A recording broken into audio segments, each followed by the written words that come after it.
This is Teachers Talk Radio, and you are listening live.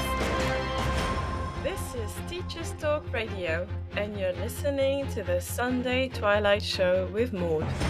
It is 5 p.m. on Sunday, the 18th of June 2023. You can join me using the chat function.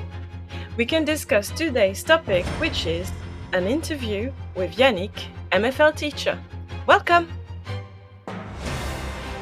This is Teachers Talk Radio, and you are listening live.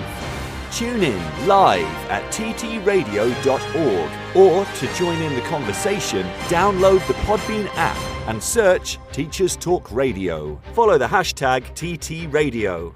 Tune in, talk it out with Teachers Talk Radio.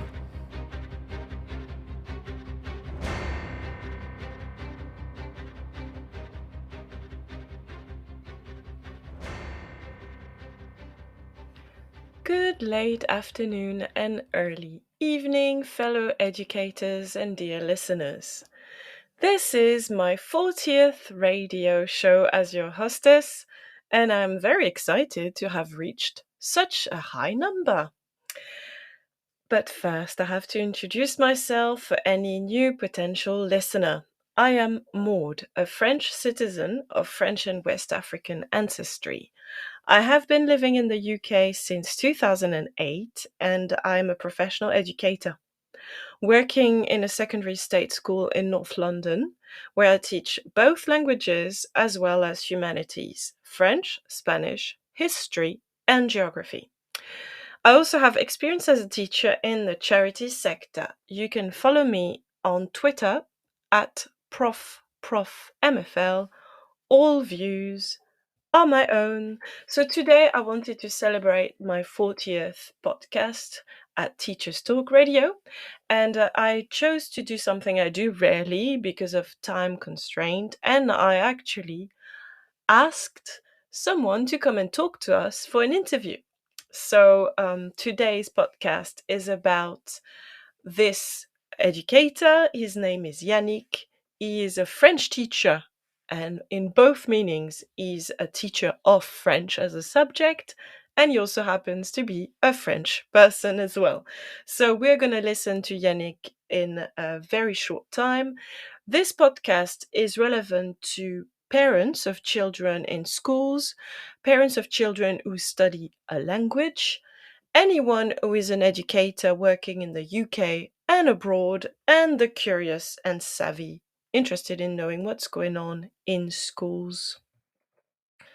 MFL is the specialty that Yannich has. It stands for Modern Foreign Languages.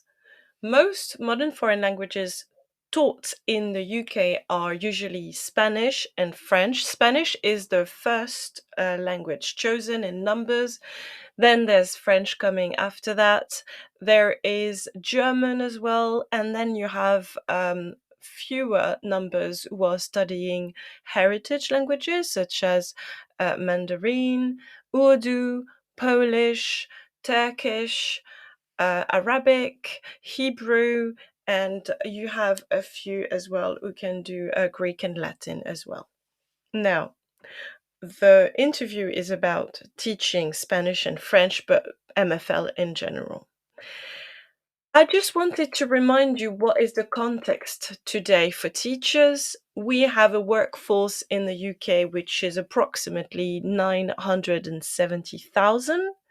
That's mostly teachers. 5 out of 10 are teachers. And we have obviously also some teaching assistants who are 280,000. Now, the pupil to teacher ratio, obviously it's an average. It might not really be relevant, but it's still 18 students per teacher. Now, in my experience, it is extremely rare to have classes with less than 20 students, but the ratio is still at 18. We do have quite a high number of teachers who come into the professions, but lately, since 2010, we have a lot of teachers who leave the professions after joining in the 5 first years of their training. The reasons for this crisis in teacher retention are many. We are going to discuss it briefly with Yannich, but just in order for you to have an idea of what a teacher earns in the UK, the median salary for teachers is 40,000, so it is much higher than the average wage in the UK. In London, the median wage is still 25,000 a year. So a teacher usually makes almost double that amount. Now, the number of hours taught is usually 1,000, but it's calculated here for all teachers, so that would be 2,406,872 hours. Not very relevant for us. Now, there is a teacher training crisis as well as a teacher retention crisis, and I'm looking at figures that were published on the Department for Education website, so very official figures. They are 6 months old figures, and they say that the number of young people who try to become teachers and start a journey by becoming initial teacher trainee has severely decreased lately. So we have less than 29,000 young graduates who are signing up for a teacher training career, and it's a fall by 20% compared to last year. So in a year, we lost 20% of new entrants to the profession. So this is very worrying. Now, I also mentioned that there is a growing discontent. It's not a winter discontent, it is a summer discontent. And you might have heard the news, there will be 2 more days of strike in the UK for teachers who are union members. These strike days are coming very soon. They're coming on the Wednesday, the 5th of July, and Friday, the 7th of July. Now, these 2 strike days are mostly to address the issue of pay, but not only. A lot of teachers are also using these strike days to voice their anger and their frustration at having to work in difficult conditions. Now, because we did mention the fact that there's a training crisis, it is important to remember that we need to replace the teachers who are leaving. And we also need to hire new teachers. There is a teacher retention crisis coupled with a teacher training crisis, which creates havoc because we do not have enough teachers who stay in a school. And then we need to hire supply teachers. And the problem with supply teachers is that they cost more for the budget for the schools. And also, behavior management is a bit more tricky when the teachers do not know the students very well. So all these issues we're going to talk about with Yannich, but first I would like to listen to the news because we're going to hear more about these strike days coming. So dear listeners, let's listen to the news.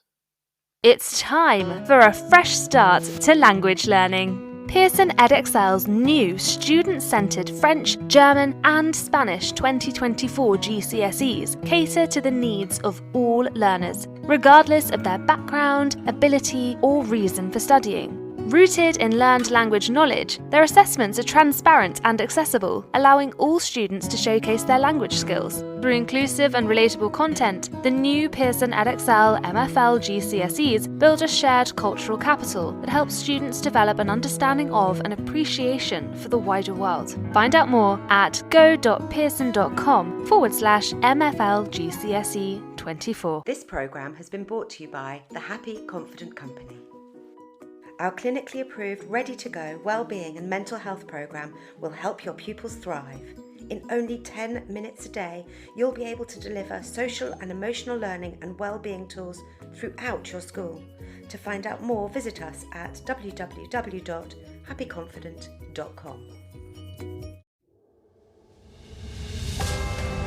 This is Teachers Talk Radio, and this is Teachers Talk Radio News.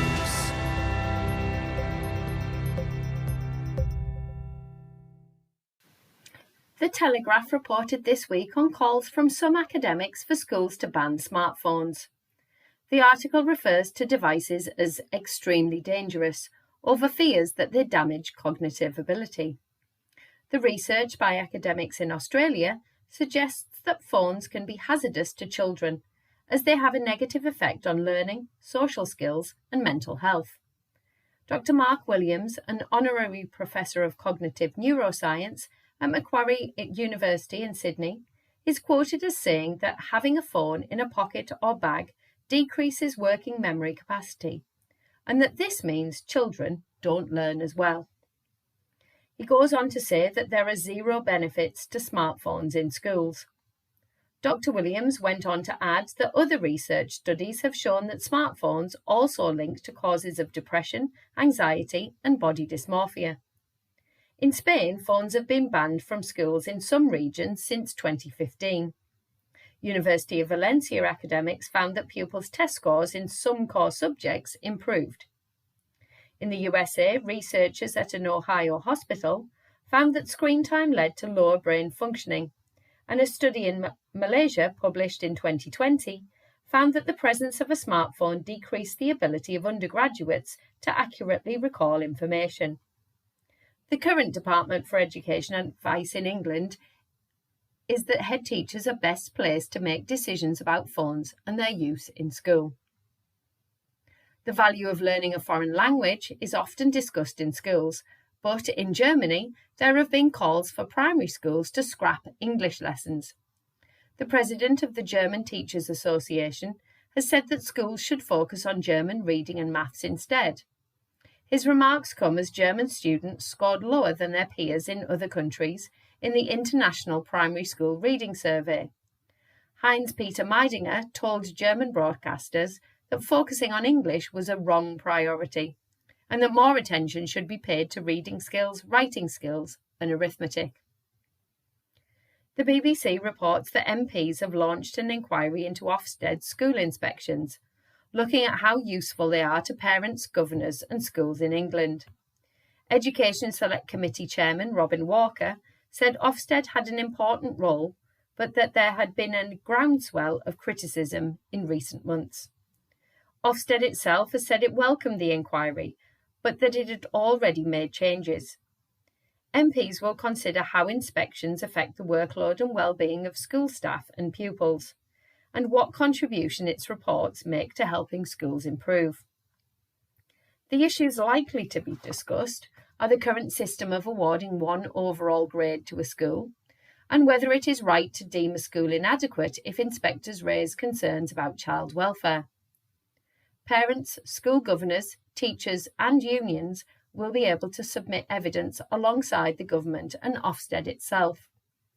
Ofsted have already made changes, particularly to the complaints process, but the NAHT's Paul Whiteman said the changes didn't go far enough. Finally, in the West Midlands, the BBC reports that a 91-year-old former teacher is helping children develop their literacy skills from a living room. Diane Idles has 5 pupils she reads with over an online platform aimed at helping children progress with reading. She said the volunteering work had filled a huge hole in her life after the death of her husband.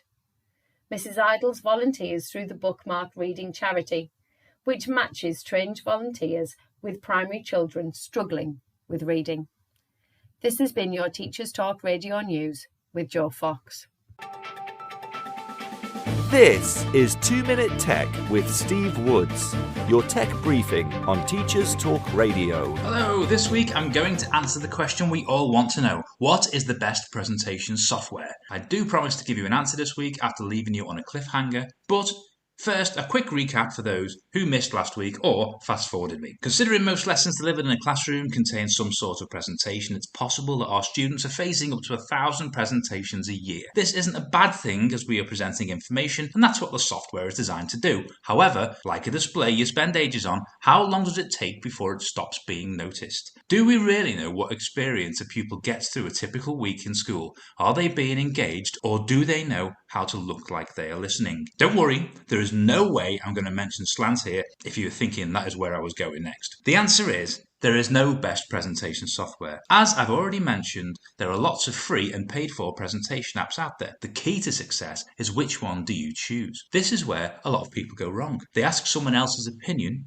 What works for one may not work for another. The choice you make depends on two key words: purpose and audience. When you choose the method of presentation for a lesson, you need to be thinking about the best way to grab focus. In the end, our job is to encourage long-term remembering. So if the lesson is about remembering short text-based facts and you have powerful images that back up what you're saying, a loop-in PowerPoint presentation or equivalent may do the job. Do you want to embed a lot of web links and videos? Why not take a look at Wakelet, a free way to collect web links together and share them. You can present with it and then hand the link off for self-discovery. Most app developers today aim to make their apps intuitive, so changing things around shouldn't be too hard for you to get to grips with. And you may just find engagement rises, and in the end, that's what it's all about. What do you do to engage pupils? Let us know at TT Radio Official. I'm Steve Woods, and that was 2 Minute Tech. 2 Minute Tech with Steve Woods, your tech briefing on Teachers Talk Radio.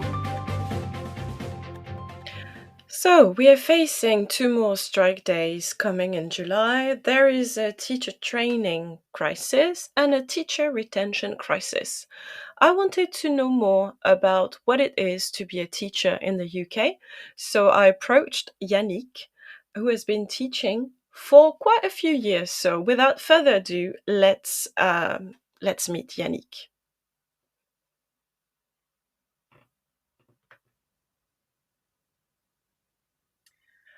So welcome, Yannich. Thank you very much for being with us today. It's always a pleasure to be able to speak with people about education, which is what we really need to talk about, because there's so much that is going on at the moment.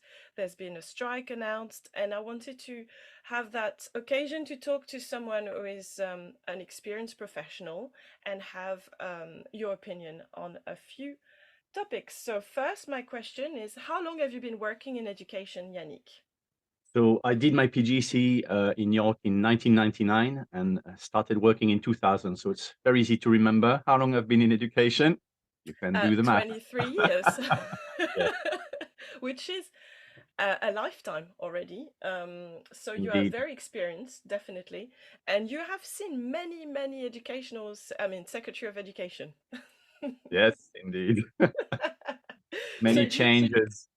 Can I just ask you something? Do you remember who was the education secretary or the Secretary of Education when you started in 2000? No, because at the time, actually, I don't think I was interested at all in anything other than enjoying my life and enjoying teaching without any interference from, and there was a lot less of that. You know, you just did your job. You didn't really care about, I mean, Twitter didn't exist, so there was no way of, really being interested in these things. True. And also, I guess you are from France originally, aren't you, Yannich? Yes. Yeah. So it takes time to get used to the political system here. It's a bit different from France. So when you started, you might not have all that knowledge that you gathered over the years. Absolutely. Okay, Absolutely. so, but I'll have to Google it to see who was the education secretary, just out of curiosity. It was a trick question already. I'm so sorry. So you said you trained in York. Can I ask you, how come you were in York, if that's okay? Yes, I mean, it's a bit of a long story, but the bottom line is when I was studying English in France, I ended up being an assistant, obviously, where I met my future wife. And at some point, we ended up in Edinburgh. And I was a lecturer there at the University of Edinburgh, which was great. Yeah, And, after quite a few years of, not doing much, I decided, right, I need to have a proper job. And I needed to do a PGCE. Mm-hmm. And at the time, it was very hard for me to find a place. So, of course, I mean, my wife's from Northern Ireland. So the first choice was Belfast, where I didn't even get an interview. Second choice was Glasgow. And last choice, I had that massive UCAS book with all the universities. And I thought, England, my town is twinned with Loughborough, but I didn't necessarily want to go there. So anyway, I looked at that massive book and flicked through it. And the very, very last uni was obviously alphabetical York. Yeah. Okay. And it says, University of York, foreigners welcome. I thought, oh, I'm going there. And I've been there ever since. So I love how is life is strange. Yeah, absolutely. But you've got to be very careful very careful with decisions made like that, and it worked. So Sometimes fate is yeah, the only thing we need to follow. And it's so funny that you had the book, because now obviously we do the yeah, application yeah, online, but you had to have the paper book, and York yeah. was the last. Oh, that's a lovely story, actually. I've been to York. It's a beautiful town, so I think that was definitely a good move if you like architecture Indeed, as well. Okay. indeed. So you trained and you did your PGC. It was just 1 year then, wasn't it? Yes, yeah. Okay. And how was your experience of training at York I University?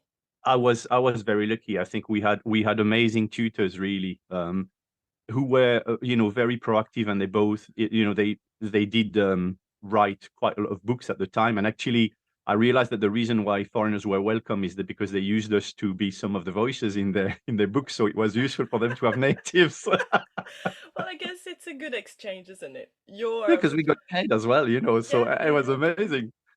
So you were involved in a lot of other things than just teaching then, because that was book writing and No, also no, voice just doing the recording. voices for some books. Ah, I did okay. many things. Audiobooks. Yes. No, like textbooks and Ah, yes, revision books, I see. So the because our resources. tutors were part of writing books for schools. Like the Right. Avantage series and things like that. Okay, I see. I'm not familiar with that one because I came later in the UK, but I'm It's sure very some. old. Okay, some of our listeners might be. So you did your training, and then how many years did you have to do for to become a qualified teacher? Because now it's 2 years to be an Yeah. ECT, and I did 1 year because I was an NQT. What were you called, and how long did it last for you? Yeah. So did I. Just 1 year. So I finished in June '99, and I was qualified by June 2000. Okay. And what was your experience in your first days in schools in the UK? I I I really like it. I think again, my first school was really really a good school. Um, and yeah, I think I enjoyed teaching really in the first. I was teaching French and Spanish um, that for 6 years in my first school, and it was really nice. Made really good friends.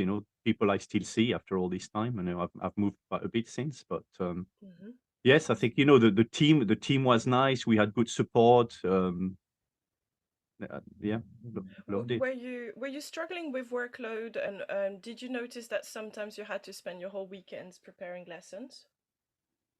Uh, Interestingly, no, I seem to do that more now than I did at the start. I certainly remember, and I always tell that story. Like in my first school, I certainly remember coming back from my holiday from the boat in Hull and being left on a training day. On my wife going back home and leaving me on the training day on my first day back without any thought about even results or anything like that. Hmm. So you could enjoy your free weekends at that time. Yes. More. So it has changed a lot then, because you Mm, you do yeah. mention the fact that now, do you spend some of your weekends working or preparing lessons? Yes, I mean, I think I've taken on a new job in January, which is in a school down Leeds, and I'm a head of faculty. So I've had to go back to most of my Saturday. I spend at least 5 hours working, but that's because it's new and I want to make quite a few changes. Yeah, But yeah, fair. it's still a bit of a shock to me because it's been a long time since I've worked like that at weekends. Okay, but you are a head of faculty, I guess, so that Mhm. implies more Yes, duties. of Okay, course, which is quite normal. I know that. okay. So now I have a personal question, and you feel free to answer it in the way you want. What sort of student were you when you were in school? And I assume that was mostly in France. Yes. So, did you like school? Did you have a good relationship with your teachers? How Yes. were you? So I did very much enjoy school, and I was, I've got a lot of sympathy for lazy boys. I was one of these lazy boys. So I basically, sat there doing very little, but I did listen though. I did listen, and I enjoyed, again, I think I was lucky to have mainly very good teachers with very different styles, qualities, who really shared their passion. And I was very happy to go to school and listen. I wasn't doing much, in terms of answering questions or making notes. So I was a typical very lazy boy, but I enjoyed being there and listening to things. And it's probably what influenced me to be a teacher, to be honest. I mean, I also did summer camps as a animateur, animation. So Of I've course. always kind of liked being with other people. So, but yes, in terms of work, no, and you know what, I've got two sons, and I'm kind of actually really impressed at how my sons, one is doing A-level, has worked so hard, harder than I ever have, when I was at his age. So, but I do understand that attitude of boys in. My sons are very different from me, and I'm quite impressed. Them, I guess that from my wife, obviously, not me, but Or I'm, maybe I'm because you're very supportive also. When we have a supportive parent, sometimes the children want to do more to true. We did. please. We did help them a lot more than my parents would have helped me, for example. But that's because we are in education as well, I suppose, and it makes a big Yes, difference. Checking and homework, very much so. supporting the school with work. Yes, indeed. And it's also a cultural thing, I mean, generational, because I think previous generations assumed that we were given all the things we needed at school and that they didn't need to interfere Yeah, much. yeah. Whereas it's a bit different now. So you had a positive experience at school. You were not so keen on homework, maybe, but you still listened and enjoyed the lessons. Did you have some subjects you were really interested in more than others? Yeah, I was more interested in the literary subjects, like I did French, and I did Latin, Spanish, and English. So I was very much in two languages from the start. I think that was always been my passion, really. Good. So from And an and early obviously age. rubbish at math and science. Oh, It's I like hear you. I'm just the stereotypical, but same. That's why we end up being language teachers, I know, I hopefully. know, I know. And you mentioned in passing that you had some teachers that you really enjoyed the lessons of. So, do you remember some of these influential teachers, and why do you think you still remember them? Yes, I mean, definitely my French Latin teacher was probably my biggest influence, and I suppose he was very strict and pushed us. I think these are the teachers who pushed us. He did a lot of, it made us do things, so many things that were not on the curriculum or that a traditional teacher wouldn't do. So we had, for example, to learn. I mean, that I think you'd get complaints if you did that kind of stuff today, but made us learn all the departments in French, their numbers and their main town, Yes, and tested us on it. I mean, very old it, school it indeed. ended up very, of course, incredibly useful. When now you Yes, get a number, say, yeah, that's and say, how do you know that? Well, my you never, teacher. you can never unlearn things. When kids say, I don't remember, I say, it's not true. You can never forget things. They're here somewhere, and they come back when you need them. True. Um, I think it was a requirement of the certificat d'études way back because my grandfather, who was born in the 20s, had to learn all the départements and the names of the cities, the main cities, and the number.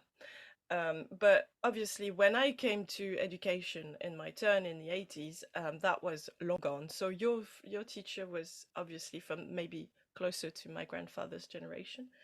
And Definitely. now, obviously, the regions have changed. So I can see my son, for instance, learning his French regions, and I have to learn them with him because they're new.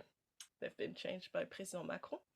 Yeah. So it's funny to see how we have these different requirements. So that was your French teacher who had a strong influence on you for being strict, pushy, having very high expectations of you, but making quite an impact. Am I right? Mhm. Yeah. Yeah. Good. So now let's go back to you and your teaching experience. You said you became a teacher in 1999 and then qualified in 2000. So what do you do in your daily job that you've been doing since? What are your main responsibilities at work? So, I started teaching French and Spanish. Then I moved on to a college of further education for about 10 years. And that was a very different experience. And I kind of made my way up there, to be honest, from a tutor to head of a department that was languages and international, which was absolutely amazing. Sometimes I wonder why I left, but we had, on top of the A-level languages, we had all the international students, which included some Norwegians and some people from all over the world, which gave me great opportunities to visit other countries as well at the time. Sounds great. And then, yes, and I moved back to education. I think at some point I was, I mean, I still am to some extent, but I got stuck to the head of department level and I just couldn't move up. So the further education wasn't good to go back in school. So I went back as a head of languages and humanities. And then after that, I got a little bit fed up. So I ended up being on supply for a little bit. Mm-hmm. Very quickly got back into a job, and now ended up in a school in South Leeds, which is a lot, which is something very different from what I've ever done before. It's very it's a school with a lot of deprivation, and of course for me, I've always taught in middle class white people's school. And I tell you what, that so reinvigorated my teaching to be in a school with so many kids from different origins. I absolutely love the kids there. And so the head of MFL, business, ICT, and computer science, which is quite exciting as well. Cool. So I see you've mentioned something very interesting. You said that it's almost like a different job, isn't it, to teach in a middle class affluent area from a school where the student intake is more diverse and where there's high level of poverty or deprivation. And then you also said that there was a limit to how up you can go in the hierarchy of a school, because once you become a head of languages or head of department, there's nowhere else to go if you do want to stay and remain in the teaching side of things. Yes. Because I guess otherwise you have to become senior leadership team, which is less time with students, more times that is devoted to administration or maybe liaison with other institutions such as other colleges or sometimes social workers or the police, or so it might not be the direction you want as a teacher, but you're stuck in a position once you've reached that level. You mentioned working with children who have obviously some high level of poverty or deprivation. What do you see in your practice? How do you know your children are struggling or your students are struggling? Yeah, Financially, I mean. it's financially. I mean, some students will say, I think it's more from the information you get from the school.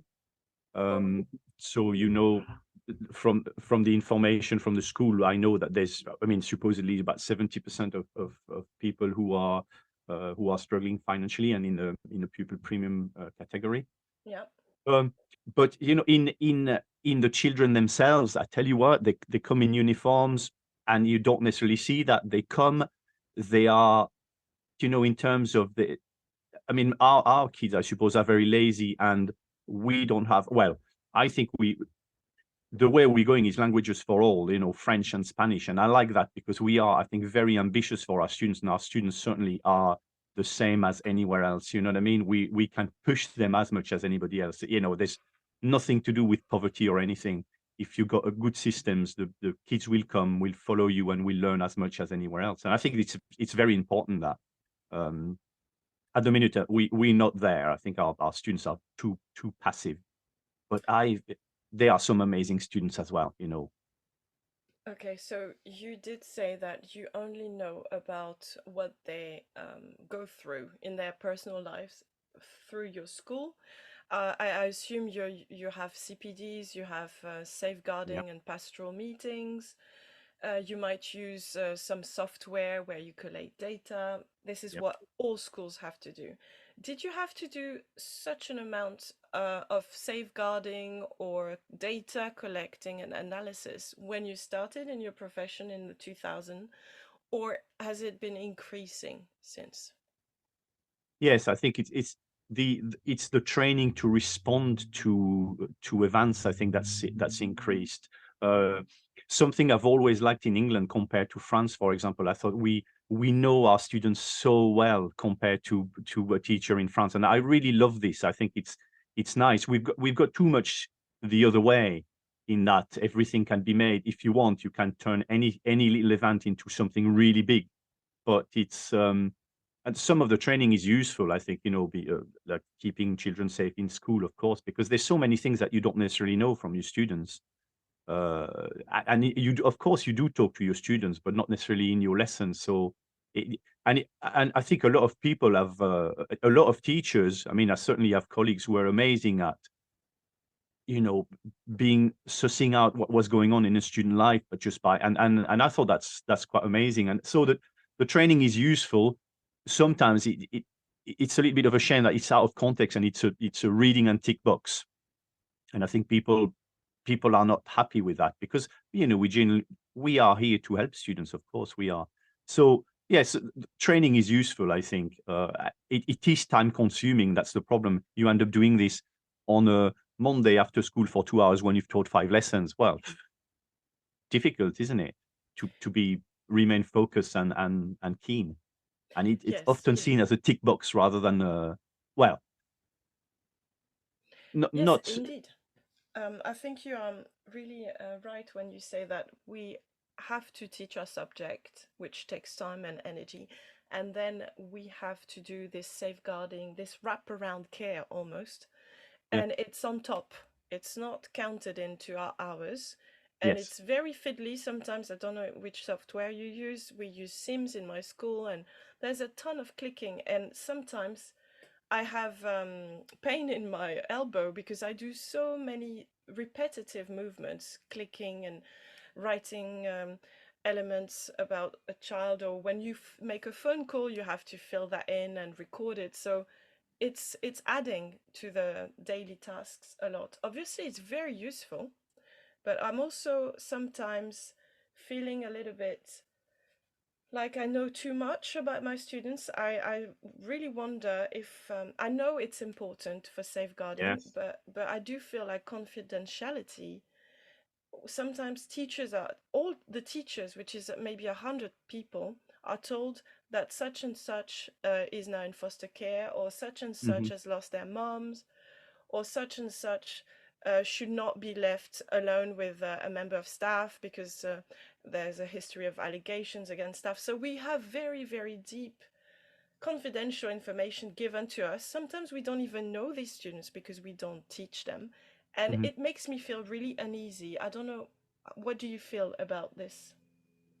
Yeah, I suppose you're right. One of the things which is difficult in our job, and that's that when students come in my lessons, sometimes I tell them, right, we leave our problems outside of that door. This classroom is just a safe environment where we are going to learn Spanish for an hour. And it is difficult because it's not what people are about. Of course, sometimes you come in a lesson with your baggage, you want to do, and that, sometimes myself come in a lesson not wanting to do any work. That's me, the teacher. Of course, it happens to us all.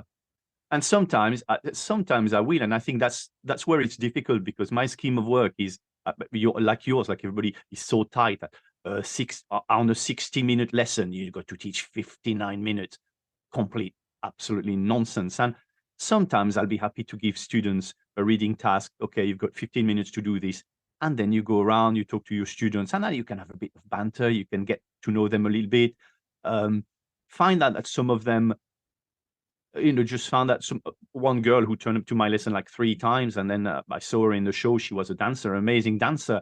Well, of course, next Spanish lesson, I'm going to have a bit of banter with her and say, I'm going to teach you bailo, bailo in all dances. That's what you got. And that's what you use to build relationships, of course. And if when we talk, as Twitter is a lot about relationships, and yeah, okay, of course you need to build relationships. That's so obvious. But you need time to build relationships, and you also need systems. You can't build relationships out of thin air when you come into a room. Yeah, of course, we know there's no relationship. So does that mean the kids are going to mess about for like a year before you? It's absolute nonsense, that. And it's really I hard to forgot what your build. question was, probably, by then. No, that's fine. It's really hard to build a relationship with 30 people in a room for 60 minutes as well. I mean, Well, what a juggling act, you know? hey, as you know, it's hard to build relationship with one person who's your partner. So, you know, Over years, yeah. well, And we have maybe 5 years with the students we have in front yeah, of us. but And such important years. yeah. Um, so now, before I ask you the next question, I'm gonna just pause the recording.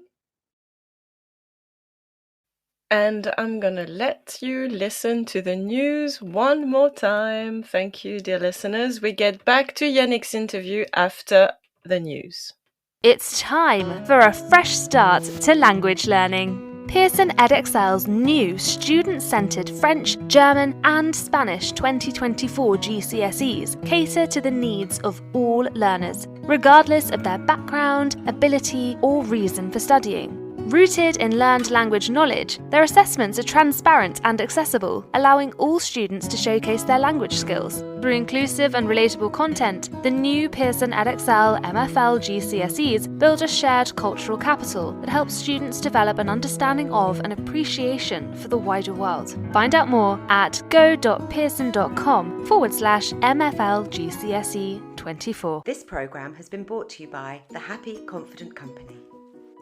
Our clinically approved, ready-to-go wellbeing and mental health programme will help your pupils thrive. In only 10 minutes a day, you'll be able to deliver social and emotional learning and wellbeing tools throughout your school. To find out more, visit us at www.happyconfident.com. This is Teachers Talk Radio, and this is Teachers Talk Radio News.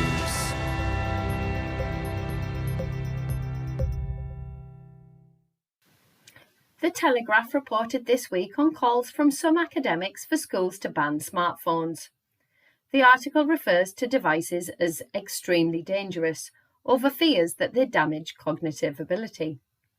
The research by academics in Australia suggests that phones can be hazardous to children, as they have a negative effect on learning, social skills and mental health. Dr. Mark Williams, an honorary professor of cognitive neuroscience at Macquarie University in Sydney, is quoted as saying that having a phone in a pocket or bag decreases working memory capacity, and that this means children don't learn as well. He goes on to say that there are zero benefits to smartphones in schools. Dr. Williams went on to add that other research studies have shown that smartphones also link to causes of depression, anxiety, and body dysmorphia. In Spain, phones have been banned from schools in some regions since 2015. University of Valencia academics found that pupils' test scores in some core subjects improved. In the USA, researchers at an Ohio hospital found that screen time led to lower brain functioning, and a study in Malaysia, published in 2020, found that the presence of a smartphone decreased the ability of undergraduates to accurately recall information. The current Department for Education advice in England is that head teachers are best placed to make decisions about phones and their use in school. The value of learning a foreign language is often discussed in schools, but in Germany, there have been calls for primary schools to scrap English lessons. The president of the German Teachers Association has said that schools should focus on German reading and maths instead. His remarks come as German students scored lower than their peers in other countries in the International Primary School Reading Survey. Heinz-Peter Meidinger told German broadcasters that focusing on English was a wrong priority, and that more attention should be paid to reading skills, writing skills, and arithmetic. The BBC reports that MPs have launched an inquiry into Ofsted school inspections, looking at how useful they are to parents, governors, and schools in England. Education Select Committee Chairman Robin Walker said Ofsted had an important role, but that there had been a groundswell of criticism in recent months. Ofsted itself has said it welcomed the inquiry, but that it had already made changes. MPs will consider how inspections affect the workload and well-being of school staff and pupils, and what contribution its reports make to helping schools improve. The issues likely to be discussed are the current system of awarding one overall grade to a school, and whether it is right to deem a school inadequate if inspectors raise concerns about child welfare. Parents, school governors, teachers and unions will be able to submit evidence alongside the government and Ofsted itself. Ofsted have already made changes, particularly to the complaints process, but the NAHT's Paul Whiteman said the changes didn't go far enough. Finally, in the West Midlands, the BBC reports that a 91-year-old former teacher is helping children develop their literacy skills from a living room. Diane Idols has 5 pupils she reads with over an online platform aimed at helping children progress with reading. She said the volunteering work had filled a huge hole in her life after the death of her husband. Mrs. Idols volunteers through the Bookmark Reading Charity, which matches trained volunteers with primary children struggling with reading. This has been your Teachers Talk Radio News with Joe Fox.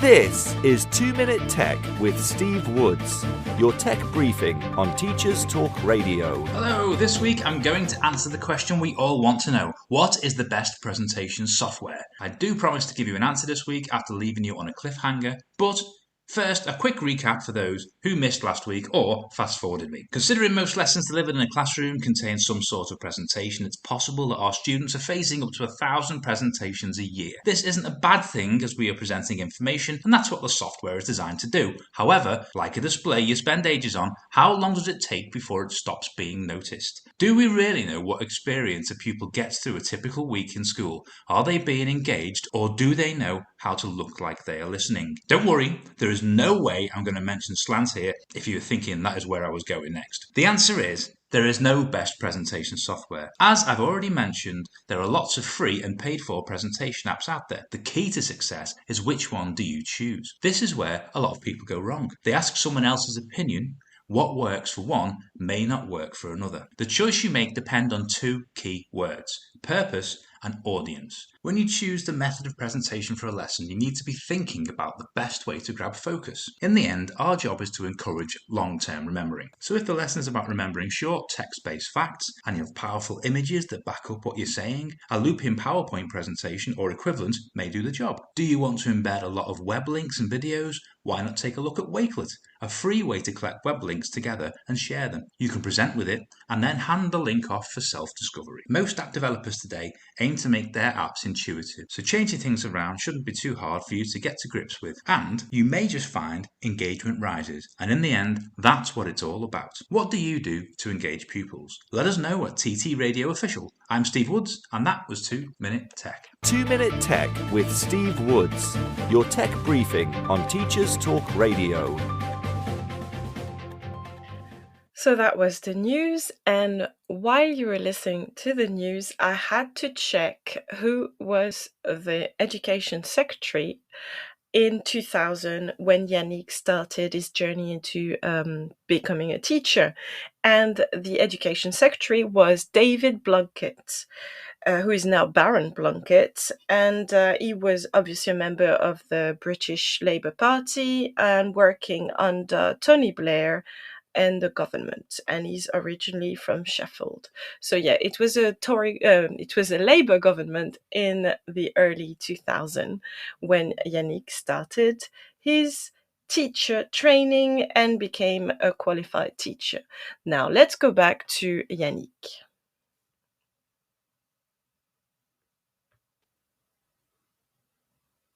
So Yannich, you were talking about your experience as a teacher in your daily practice, and what I recall from what you said is that you are quite passionate about building relationship with your students. You really care about having this connection with them. You mentioned a student who was really good in dance, and you wanted to use that hobby to teach her a little bit more about Spanish. So you seem like you're someone who's really, really caring and wants the best for their students.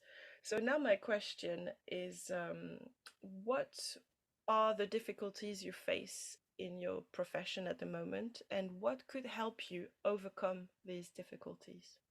Yeah. So I think I mean, what I'm going to say, I bet a lot of people will identify with this. I think it's become difficult to remain passionate and to engage students. I think engaging students has become really difficult, um, and the level of scrutiny and the involvement of the public in our job has made it very demanding. I think in terms of levels of energy that you need, resilience. We talk about the students' resilience, but ours is incredible. Mental health and combined with poor behavior and lack of parental support, I think has made our job so much more demanding. I mean, if you teach 5 lessons in a day, and I don't think you can talk about it if you don't.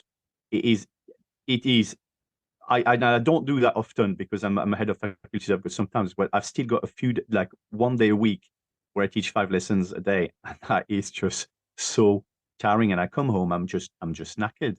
Yes. Just want to sleep sometimes, because it's 5 hours of having 25 students and managing behavior teaching. I mean, it's just incredible if you think about it. So, I and often I yeah, often no, compare it to being on stage as an actor yeah, when you need to keep your audience attention and you're moving about. So it's physical, it's about projecting your voice. And actors usually have one play a day. Sometimes they might have a matinee, but they have rest time between. But when you're a teacher, sometimes you could be doing this very challenging acting job, because teaching is about acting a lot, for 5 hours in a row with maybe 30 minutes break once or twice. yeah, So physically, it's extremely demanding. You're yes, very right. yeah. But and at least when you're an actor, your audience has paid to come and see you, so they're at least interested. Nowadays, but in the old days, they were allowed to bring rotten vegetables and they could Oh, throw it at you yeah, if they yeah, didn't okay. like you. So, Fair enough. Fair enough. yes. So Uh, don't nowadays, give people actors any have it easier. ideas. No, hopefully it wouldn't do. So you listed difficulty to engage students who are not particularly motivated, too much scrutiny from, I guess, the Department for Education or the government, lack of parental support, and very demanding working conditions that challenge teachers' resilience on a daily basis. So it seems like teachers have a lot of difficulties peltering at them from different angles, Yes. from parents, from government, from students. Now, what would help you in your daily working life? What sort of measure would just palliate these difficulties, according to you? Yeah, I mean, it's difficult questions because everybody will have their, one thing that they really don't like. So I don't think it's an easy question. I would say, I mean, probably never teaching more than 4 lessons a day. Yes. That would definitely give people a bit of time to breathe. Definitely less administration. Absolutely no performance management and results accountability. I think, without performance management, people would still be keen to do their own professional development. I don't believe that performance management helps anybody perform or manage themselves. And probably more trust in what we do, and marking as well. It's like have ways to mark. That marking, I mean, for us in languages, we're okay, but I'm thinking my colleagues in English, it's just Oh, yeah. absolutely ridiculous. I know. Ridiculous. Uh, I have a colleague who comes with a suitcase to bring all the marking home when she has to. So a mini yeah. suitcase. So it's just And that they should be accounted in their teaching hours. of But course of it course, should. we already don't have enough teachers. So of course, by giving them a couple of extra hours a week, that's not going to help anybody. But No, it's but just unsustainable for them completely. oh yes, but there are ways we could palliate that. We could use maybe AI for marking in the future. I mean, we're at the beginning of Oh, yeah. AI, but this is definitely something that could be used as a tool for good. But for performance management, did you have them when you started your profession in 2000? No, you're right. I don't know. I don't remember. Mm-hmm. I don't remember. Interesting. So this Or we did. addition. we did have we did have it, but I think they were very much tick boxes, because Yes. I remember when I certainly after I actually no, I don't, because I moved on, I moved up, the ladder without any questions on my results or anything like that, and at the end of the 7 years, very automatically moved on to UPS 1, and Okay. I remember, because when I moved on, so unfortunately I went to sixth form, sorry, not sixth form, FE college without these, so I never moved, I could never move on UPS 1, but I've Okay. got a scrappy piece of paper with a head teacher saying, "Well done, Yannich, you've moved on to UPS 1," and Okay. that is the paper I'm That showing did my it. schools as a proof. I got nothing else, so that's how it was done at the time. And Yeah. of course now I'm thinking, oh, there's just so much to go on UPS 2, that, and of course, having moved on to being manager, I could never be bothered going on to UPS 2. So And because of all the years you've done in as a head, or you have all the skills anyway, because you couldn't keep yes, that such a job without having all the necessary skills. So it would be like asking a surgeon who's been practicing for 20 years if they can still operate. Of course you can still operate. You have all yeah, these skills and that experience. Um, so you mentioned reducing the timetable, or at least avoiding having a full day for teachers, less administration, less administrative tasks, reducing the importance of the performance management, and dealing with marking, particularly for English, or I would add as well history yes, teachers, because they do have a lot of absolutely. marking. Now, that's what would make our jobs easier. If we look at the education system in the UK, and it's not much different in America and in France, we have the same issues in all these countries, these European countries or these Western countries. What is your vision for education? You mentioned you have your children who just did their A levels. What sort of education would you like for their children, for instance, when they have their own children?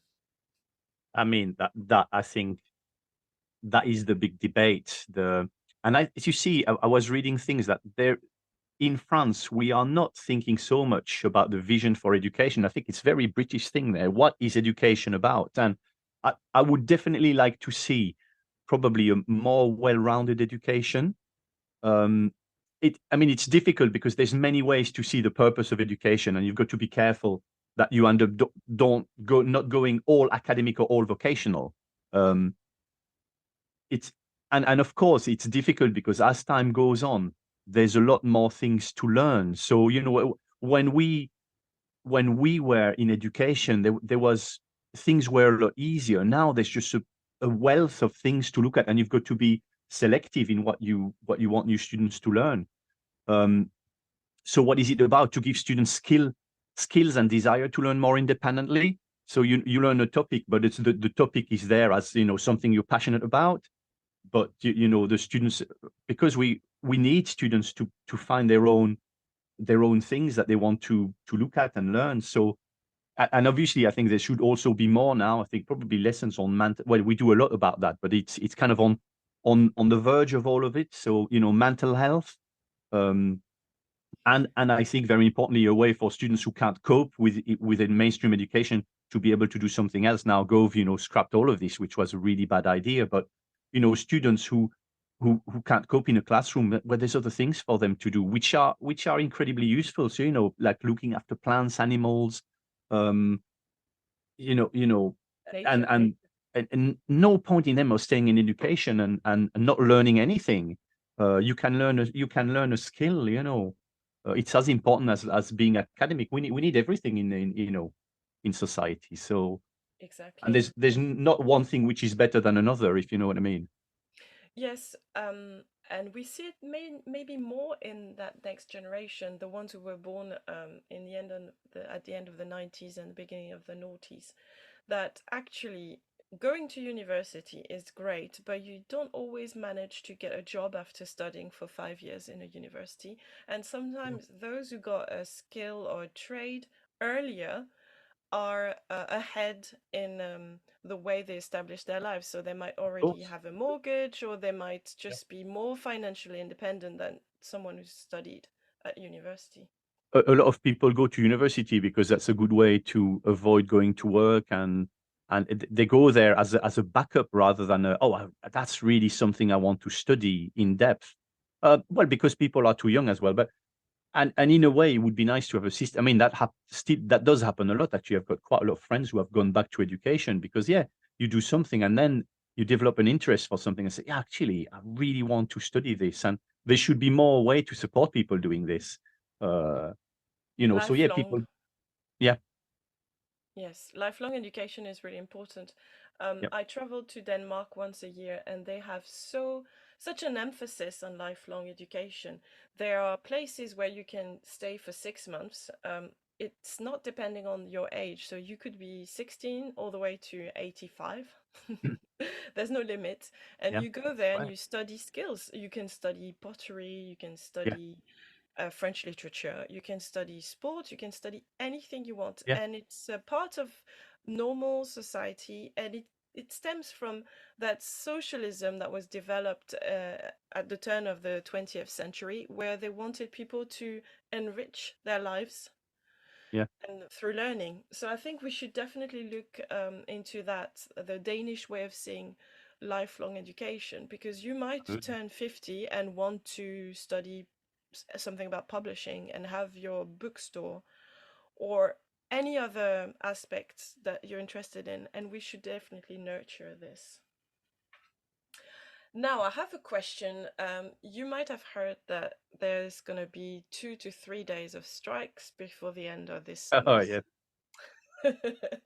And I was wondering yeah. if you were asked to become the next education secretary, let's imagine, what are the first things you would implement to improve the state of education in the UK?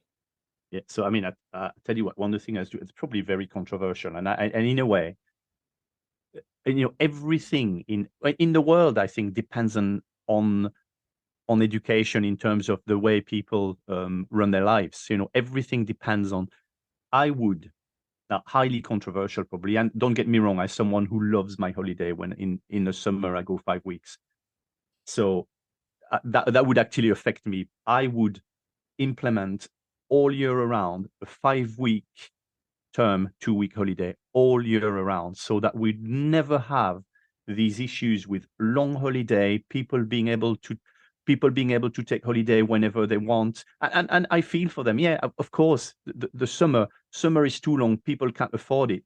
That would solve all these problems, and people would have. I don't know. It would be a lot easier to manage things. 5 weeks, 2 weeks. People can take holiday different time of the years, different times of the year. Uh, so I would definitely do that to make, I don't know. Uh, It's interesting because when you said something very controversial, I didn't imagine that. yes, well, I mean, but you're talking about changing completely the way, Hmm. people have got these. We run our lives depending on the school holiday. If everybody does, even people who aren't in education, because they will have maybe grandkids. Even retired people do that because they've got grandkids, and grandkids follow, of course. So I would definitely change the way the school timetable is made, so that 5 weeks to 5 weeks is perfectly fine to for teachers as well. When you get 7 weeks, it's awful. Like the Yes, we first get very first term tired. is awful, And and the the children summer as term is well. awful as well. They get cranky. Yeah. It's actually quite an interesting take because we use these 2 months of holidays for harvesting. So it is a remnant of having a rural population that had to be free to help Yes, with absolutely. Yes. crops. Forgot about that actually. Yes. It's our agricultural past. But since that, we've had the Industrial Revolution, and now we are in a post-industrial revolution with services, media, and the digital age. So it does have you do have a very good point because we do not need this big 2 months holiday, and for people who also struggle, if you have 3 or 4 children, sometimes getting childcare or Yeah. entertaining the children is really difficult in the summer. It's costly. So this is definitely something that might help many families. And I would suffer as well because I do love traveling in the summer Yeah. when I go to France, just like you. But I'm interested in the idea, and I think we should, as many ideas, we should just trial it and see what happens. But I don't think you can trial something like this. But if you know what I mean, it's just too big. It's just I think if you just did it in one area, like, I don't know, maybe one council could say, oh, all our schools are going to try and do that for a year. And then because in Florida, for instance, they've trialed a 4-day week. So 4 working days and 3 days of weekend. And they have gathered data, and it seems like it's a very positive change. mhm, So yeah. I would think obviously in America it's easier because they have a state system with different states, and they are quite free in the way they organize themselves. But let's say what if Scotland or Wales trialed it, and then we could see what happens. But definitely it's a very interesting idea, Yannick, and I'm quite curious to see what people would say about it. More people, parents and teachers as well. I mean, Now, it's do also you? easier Yeah. to provide, for during those 2 weeks. You've got all these sets of 2 weeks where we could have more people providing for out of school activities as well. Yes, yes, Um, yes, yes. you know Sports and this, arts. Hmm. but the 4-day week. I think it's coming. Unfortunately, I think we're not prepared for it because it's coming. Because I mean, you probably know the situation. The situation in schools is absolutely dire. The number of supply teachers in all the schools I know uh, Yes. means that it's unsustainable at the minute, and so many students, even including in some really good schools I know, just get supply all the time. Yeah. I have a supply teacher in my department as we speak, and we are trying to hire someone full time, and we can't find anyone. It's So it's very stressful. it It's is, very frustrating it and is. But disheartening as well. if they look at what they did in Florida, it seems to be working very well. And it also allows schools to save money because they shut the school for one more day and they Okay, of reduce their electricity and gas bills. course, yeah. Some parents were really wary and they were worried about the financial implication of finding childcare for one more day, but they got a bit of support from the state when that was implemented. And so far, I think there was a very high positive rating for that measure. Interesting. So, as you said, we might be forced into it, which is not a good sign. It means that we're not being preemptive and that we're not Yes. planning ahead. But, Yeah, absolutely. you know, it appears that this is how it's done. I mean, in my school at the minute, the behavior is awful. Partly because, and I heard a kid the other day. I was going out of my lesson. What have we got next? Oh, supply again. I've got 3 supplies, 3 lessons of supply out of 5.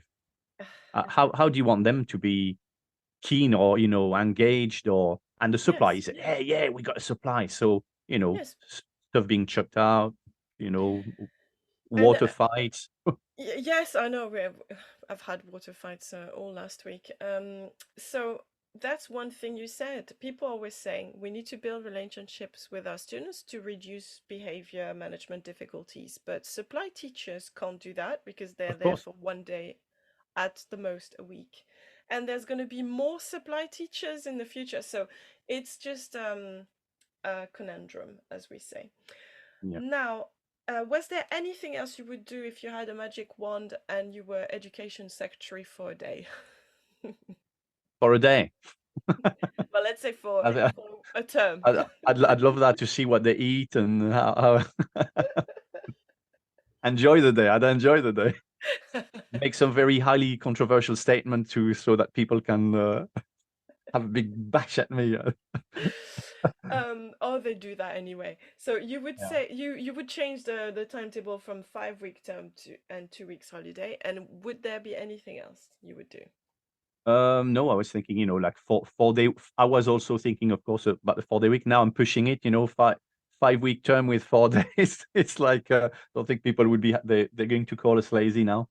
They've always called us lazy, Yeah. so don't worry. My mum was a primary school teacher. She's retired now, and I remember when I was 8, we went to a dinner, and someone told her, "Oh, you teachers, you just spend all your time on holiday." Yeah, So yes, it's of a course. very old complaint and criticism that's been thrown at us.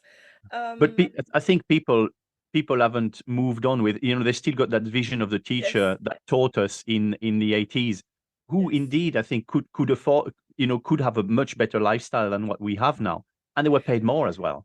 yes, And people haven't moved on from that. they could afford more because you could have just one single income. I mean, one Yes, household with one income, and they could afford a mortgage and some holidays, which we absolutely, can't do that anymore. I just absolutely. talked to a father yesterday, a parent, and he told me that he was studying in Mexico. He was in the French lycée, so he was in the French educational system. But when he was a student in the 80s, his maths teacher was smoking inside the classroom. Yeah, So yeah, we forget as well. And also he said that he had a science teacher who smelled of whiskey after lunch, but he said he was an amazing teacher. yeah. So I mean, there was such a different way of being a teacher in you know, older you, times. you're talking about these changes there. You remember? You will remember that in when it was when the law came into effect that people weren't allowed to smoke in bars, Yes. and everybody, including me, think it's never ever gonna work because they won't be Yes. able to police everything. Well, it did. Oh, it's been From one day to the wonderful. next. And when I tell students that, you remember that at some point I went to a bar and or we came back from a night out and your clothes stank of smoke Ah, I and all hated this and it. all that. I hated And it. so, when you really want change to happen, it does happen. And people, most people I would say are compliant. Yes, And we are. We are. We saw it in the lockdown. I mean, the yeah, people were compliant. Maybe not the people who led them, but the people were compliant. ooh, Ooh, being controversial again. So, Yannick, can I just say it's been such a delight to meet you today and to talk to you. I feel thank like we you. could talk for another 2 hours, but obviously our time is precious because we're teachers, isn't it? Yes. But And we're working on a Sunday. yeah, you're right. I mean, talking about education, I could talk forever, because we are passionate, and Of that's course we are. that's We wouldn't do it otherwise. of And course. that's the Yeah, reason we're still here. yeah. And I Yes. hope we'll still be here. So my last question is, where do you see yourselves in 5 years? Well, I'm 50, so I'm not so sure. Probably in the same job or easing out towards retirement, going down part Well, time. retirement is quite a long time away, isn't it? 67 years old in the I UK? will go before that. I'm Okay. going at 60. Okay. I I don't have know many teachers who are 60 plus in the no, education system. I'd you're love to right. interview them and see how You're their right. working life is because In the last few years, I've been the oldest in my schools. Well, one of the oldest. You're right. You're right. it's not a sustainable job when you start No. having hearing difficulties, if you can't hear Yes. the students. And also writing on the board. I remember my mom stopped working at 62, and she said she couldn't write on the whiteboard anymore due to Yeah. arthritis. So yeah, we also need to think about that. That could be another subject, but I'm gonna Dealing with stop the there. noise, dealing with the noise of the students, and in Yes, languages we need noise. yes, we do, we do. So that's hard as well. So Yannick, I hope you're gonna enjoy the beautiful sunshine today, and I want to thank you again for speaking with us today. Thank you for interviewing me. I really enjoyed that. So that was really lovely to speak to Yannick today. 20 years of experience, very interesting take on what could help teachers to prevent the teacher retention crisis, thinking of a different timetable, a yearly change, or maybe a weekly change. It'd be interesting to see how people would react if we were starting from September 2023 with a 4-day week, or with more holidays spread out over the year. It would change many, many things, because when we think about the summer, we think about this long stretch of time when we can just be in nature more, and we can sometimes travel. There's so many books and novels and films that are set in the summer holidays. It would change children literature. It would change our lifestyle. It would change airplane company ticket systems, because remember, they basically increase their prices as soon as there's a summer holiday or a holiday for children. So that's a very, very potent change we could try. Let's see what comes next in education. We are obviously looking at the current education secretary, seeing if the threat of the strike days are going to be potent and make some changes. It's a very interesting time we're living. We don't really know what school is going to look like in 5 years. The only thing we know is that we have to make decisions, because change is coming whether we are ready or not. Thank you so much, dear listeners. I hope you enjoyed this interview with Yannich. It might be strange to hear French people speaking about education in the UK in English. English is the language of communication, so it makes sense. Anyway, I hope you didn't mind our French accents so much. I will be coming back next week with another interview with a different MFL teacher, and I hope you will tune in next Sunday at 5 p.m. Thank you.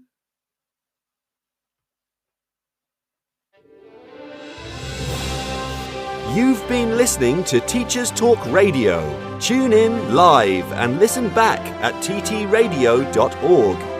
We look forward to hearing from you next time on Teachers Talk Radio.